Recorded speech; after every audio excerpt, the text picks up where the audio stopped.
UFOs that I know about, I wanted to set up a display. Okay. The management was saying, well, what documentation, what proof there is, because that's all hearsay. Yeah. And so we didn't, it's all word of mouth. Then one of the ladies says, wait a minute, somebody brought in a cartoon of a UFO incident that they saw. He brought in a cartoon. So now we've got something to show. Like, was this older? The cartoon, was it an older cartoon? He made it. Oh, okay. Yeah, he made it. When he saw that, when he was in this incident of the UFO over the Tippecanoe, we had a gate, or entry gate.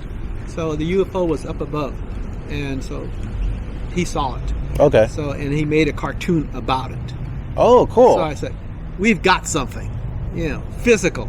He said, okay, we can go ahead and set up a UFO display.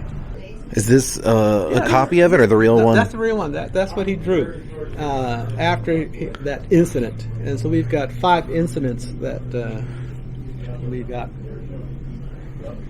in our book here.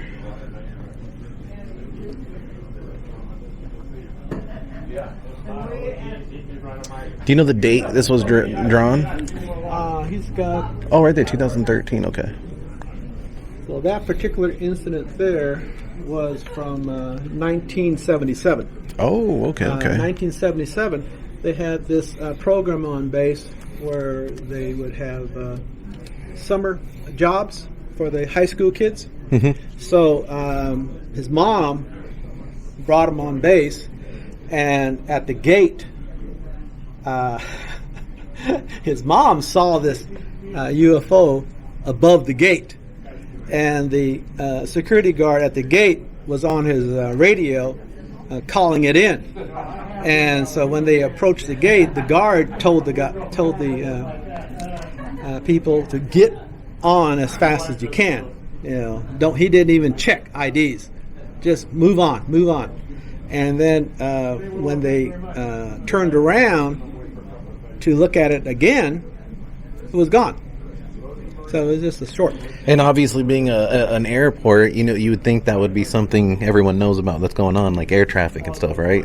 So it was kind of, it was seen on air traffic or nothing. Nobody ever reported it. That's weird. So anyway, so he, being a cartoonist, he made a cartoon about it, and he was saying what was happening was this alien came here to Norton, and he asked somebody, can you direct me to the golf course?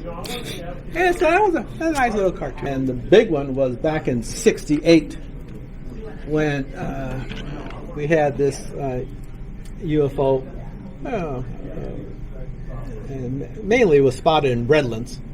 And we had Project Blue Book. Mm-hmm. They came to investigate.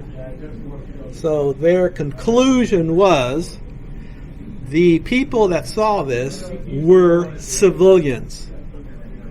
They were unreliable.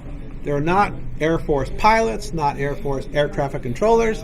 So therefore, what they saw could have been a low-flying airplane. And dismissed it as such, huh? And the other one that was kind of interesting, 82. 82, my friend Paul Sperry told me about this. On swing shift, we had a UFO hover over the runway.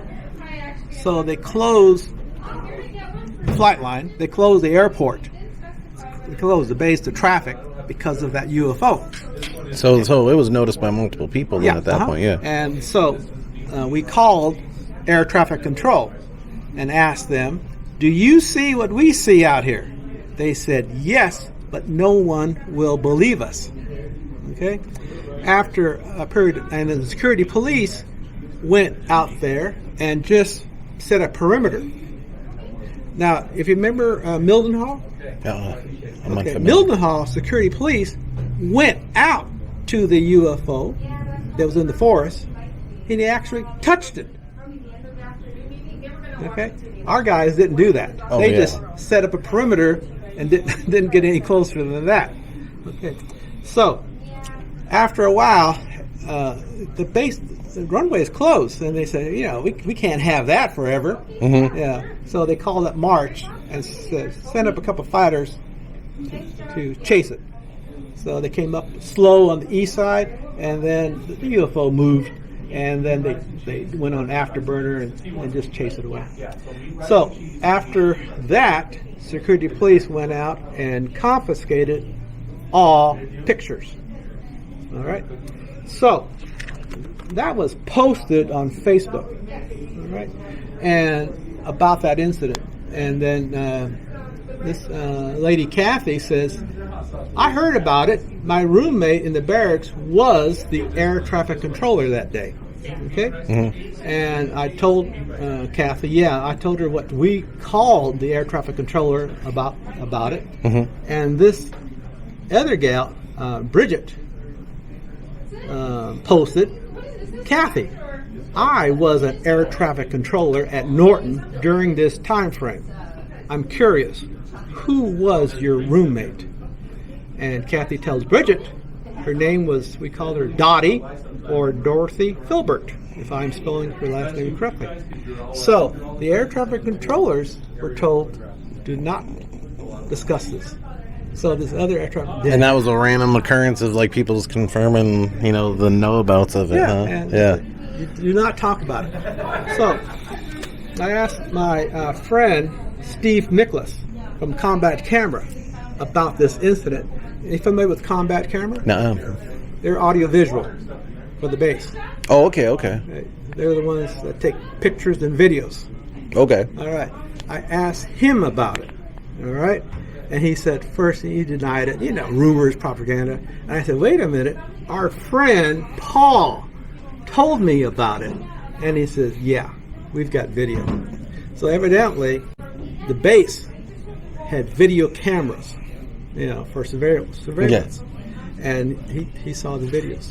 Oh. So that was pretty interesting. That's really interesting, yeah. So, we got... That's like way more in depth than what I was able to even find on that documentary. So that's even cooler new news right there. Yeah. That's cool. I'm Lieutenant Colonel John Williams. I entered the Air Force in 1964, and I was a pilot and had pilot responsibilities. That included training all Air Force pilots in the VIP and air medical flying, as well as the commander of a flying unit at Offutt Air Force Base. I also had an engineering, electrical engineering degree background, and that also got me into in the engineering field. And I was in charge of all the construction projects, trying to find the requirements for new projects for the Military Airlift Command in order for them to be approved by Congress. As a result of all the Military Airlift Command bases under me for their facilities, that there was one facility at Norton Air Force Base that was close hold. Not even the wing commander there could know what was going on. And during that time period, throughout my career, it was always rumored by the pilots that that was a cover for, in fact, a location of one UFO craft. And the reason for that location was folks that could come out, land at Norton, play golf, be part of a golf tournament, and so forth, and during that process could go by the facility and actually see the UFO. I was never allowed in that area when I was there at Norton Air Force Base, whereas during my Vietnam career, where I was a rescue helicopter pilot. And basically, you're always together at the club and so forth, and so close hold that many stories started to come out during that time period. And it was there that I heard several stories along that line from different pilots that had also overheard that from other pilots. Can you elaborate on those?